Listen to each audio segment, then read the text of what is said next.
Hi friends, നമ്മൾ കഴിഞ്ഞ വീഡിയോയിൽ സ്പെഷ്യൽ കുട്ടികളെ കുറിച്ചും സ്പെഷ്യലായിട്ടുള്ള കുട്ടികളെ എങ്ങനെ തിരിച്ചറിയാം, അവർക്ക് എന്ത് സ്പെഷ്യാലിറ്റികളാണ് ഉള്ളത് എന്നൊക്കെ നമ്മൾ കഴിഞ്ഞ വീഡിയോ പറഞ്ഞിട്ടുണ്ട്. പിന്നെ ഞാൻ പഠിക്കുന്ന കോഴ്സ് ഏതാണ് അതൊക്കെയാണ് നമ്മൾ പറഞ്ഞത്.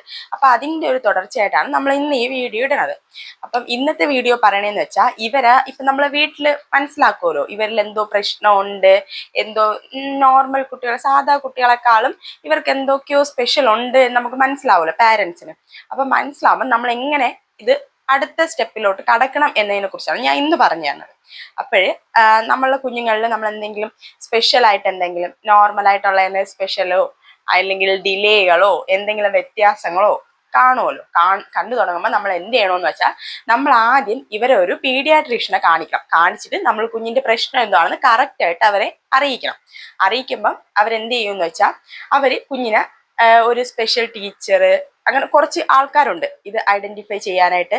സ്പെഷ്യൽ ടീച്ചേഴ്സ്, സൈക്കോളജിസ്റ്റുമാര്, ഇതിൽ പ്രൊഫഷണൽ ആയിട്ടുള്ളവര്, ഇവരെല്ലാവരും കൂടി ഒരു ടീമായിട്ട് ജോയിൻ ചെയ്തുകൊണ്ട് ഇവർ ഈ കുഞ്ഞിനെ എന്ത് ചെയ്യും, അസസ് ചെയ്ത് കുഞ്ഞിന് എന്താണ് പ്രശ്നം, ഏത് മേഖലയിലാണ് പ്രശ്നം, ഇത് ഏത് ഡിസബിലിറ്റി ആണോ ഡിലേ ആണോ എന്ന് കണ്ടുപിടിക്കുകയും ഇത് എത്ര ശതമാനമുണ്ട് എന്നൊക്കെ കൂടെ. ഇത് പല ലെവലായിട്ടുണ്ട്: മൈൽഡ്, മോഡറേറ്റ്, സിവിയർ, പ്രൊഫോണ്ട്, അങ്ങനെ 4ആയിട്ട് തിരിച്ചിട്ടുണ്ട്.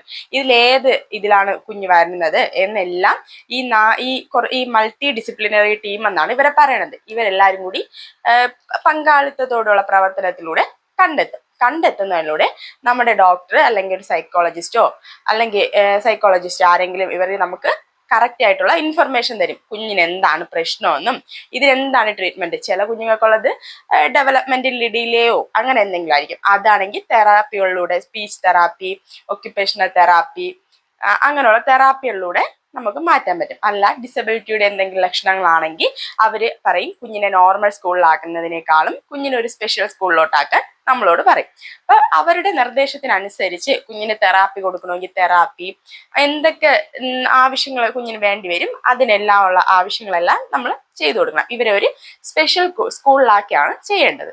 നമ്മൾ ഇവരൊരു സ്പെഷ്യൽ സ്കൂളിലാക്കുമെന്ന് പറഞ്ഞല്ലോ. സ്പെഷ്യൽ സ്കൂളിലാക്കുമ്പം അവിടെ ഒരുപാട് ഡിസബിലിറ്റി പെട്ടവരും ഡിലേ ഉള്ളവരും അങ്ങനെ ഒരുപാട് പേര് കാണും. അപ്പോഴ് ഇവരെ എല്ലാവരും ഒരുപോലെ അല്ല നമ്മൾ ട്രീറ്റ് ചെയ്യേണ്ടത്.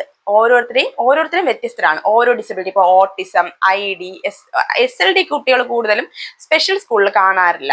എന്ന് വെച്ചാൽ അവർക്ക് നോർമൽ IQ ഉണ്ടല്ലോ, ഏതെങ്കിലും ഒരു ഭാഗത്ത് മാത്രമേ പ്രശ്നം വരും. അതുകൊണ്ട് അവരെന്തായാലും നോർമൽ സ്കൂളിലായിരിക്കും. അവിടെ നിന്ന് പ്രത്യേക സഹായങ്ങളൊക്കെ കിട്ടിയായിരിക്കും അവർ പഠിച്ചു വരുന്നത്.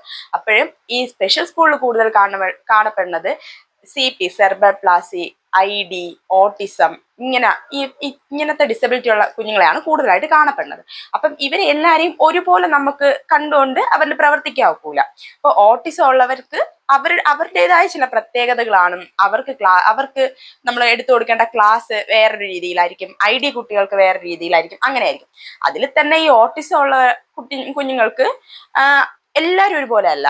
അവരിലും പലരും പല രീതിയായിരിക്കും. പലരും ഇപ്പം ഒരാൾക്ക് ക്ലാസ് എടുക്കുമ്പം അവരാവശ്യപ്പെടുന്നത് അങ്ങനത്തെ രീതി ആയിരിക്കൂല, ഒരേപോലത്തെ രീതി ആയിരിക്കൂല. ഓരോരുത്തരും വ്യത്യസ്തരാണ്. അപ്പൊ നമ്മൾ ഓരോരുത്തരെയും ഈ സ്പെഷ്യൽ സ്കൂളിലാക്കിയ ശേഷവും സ്കൂളുകളിലുള്ള സ്പെഷ്യൽ ടീച്ചേഴ്സ് ഓരോരുത്തരെയും മനസ്സിലാക്കണം. ഇപ്പോൾ ഓട്ടിസം ഉള്ള രണ്ട് ഓട്ടിസം ഉള്ള കുട്ടികളാണെങ്കിൽ അവർ രണ്ടുപേരുടെയും നീഡ് വ്യത്യാസമായിരിക്കും. അത് കറക്റ്റായിട്ട് മനസ്സിലാക്കണം നമ്മൾ അവരിൽ ഇടപെടേണ്ടത്. അത് സ്പെഷ്യൽ ടീച്ചേഴ്സിനെ കൊണ്ട് മാത്രം, അതായത് സ്പെഷ്യലായിട്ട് ട്രെയിൻ ചെയ്തിട്ടുള്ളവർക്ക് മാത്രമേ കഴിയുള്ളൂ. അവർക്ക് സിമ്പിളായിട്ട് ഇവരിൽ ഇടപെടാനും ഈ കുഞ്ഞുങ്ങളെ കാണുമ്പോൾ തന്നെ ഇവർക്ക് ഇപ്പൊ എന്താണ് ആവശ്യം എന്ന് മനസ്സിലാക്കി ഇടപെടാൻ സ്പെഷ്യൽ ടീച്ചേഴ്സിന് കഴിയും.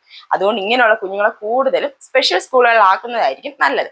അപ്പം നമ്മുടെ ഈ ഓരോ ഡിസബിലിറ്റി ഉള്ള കുഞ്ഞുങ്ങളെയും എങ്ങനെയാണ് നമ്മൾ അവരുടെ നീഡ് മനസ്സിലാക്കേണ്ടതെന്നും അവരെ നമ്മൾ ഏത് രീതിയിലൂടെ പഠിപ്പിക്കണം, അവരെ എങ്ങനെ സ്വന്തം കാര്യങ്ങൾ ചെയ്യാനെങ്കിലും അവരെ എങ്ങനെ ഒന്ന് സ്റ്റാൻഡേർഡ് ആക്കി നിർത്തണം എന്നതൊക്കെ നമുക്ക് ഇനി തുടർന്നുള്ള വീഡിയോകളിൽ കാണാം. ഇനി തുടർന്നുള്ള വീഡിയോകളിൽ നമ്മൾ ഓരോ ഡിസബിലിറ്റി ആയിട്ട് പറഞ്ഞു തരുന്നതായിരിക്കും. അപ്പം നിങ്ങൾക്ക് എൻ്റെ വീഡിയോ ഇഷ്ടപ്പെട്ടെങ്കിൽ ലൈക്ക് ചെയ്യുകയും ഷെയർ ചെയ്യുകയും സബ്സ്ക്രൈബ് ചെയ്യുകയും വേണം.